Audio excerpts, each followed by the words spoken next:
Hi, boys and girls. Teacher Becky here with another really good Bible story. It's about a time when Jesus was in a house and he was talking to people about God's laws. And there's more and more people kept coming into the house, and more and more people came. And then there was 4 men who were carrying their friend on his sleeping mat. If we can get you to Jesus, perhaps he'll be able to make you well, they said. He's already cured lots of people who were paralyzed like you. Paralyzed means that he couldn't walk, that his legs didn't work. But we can't even get near the roof, said the man on the mat. I'm sure we'll find a way to get you to see Jesus, said one of the men cheerfully. I know how these houses are put together. Come on. Up the steps to the flat roof. We'll make a new door to the room. The owners of the house had a garden and a sitting area on the roof. There, under the shade of the fig tree, the friends began to take the roof apart. Then the man who had the idea in the first place found some rope. He kept knotting it in front of on the 4 corners of the friend's sleeping mat. This is how the plan is going to work, he explained.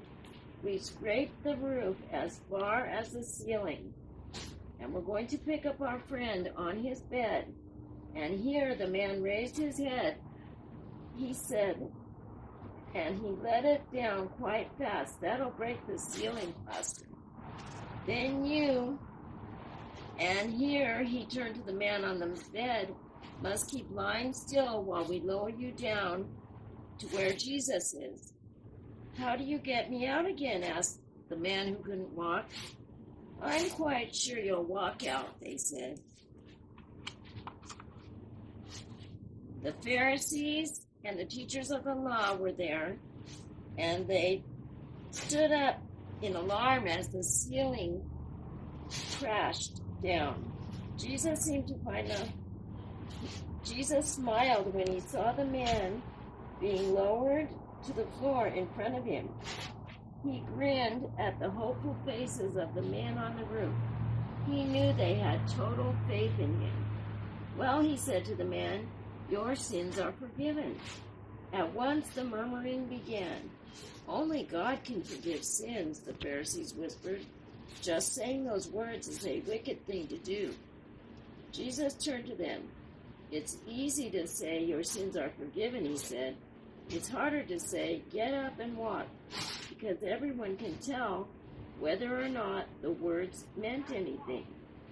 Now I'm going to prove that I do have God's authority to say that someone's sins are forgiven. He turned to the man on his bed. Get up, he said. Pick up your bed and go home. To everyone's amazement, the paralyzed man got up and almost danced away, singing and laughing.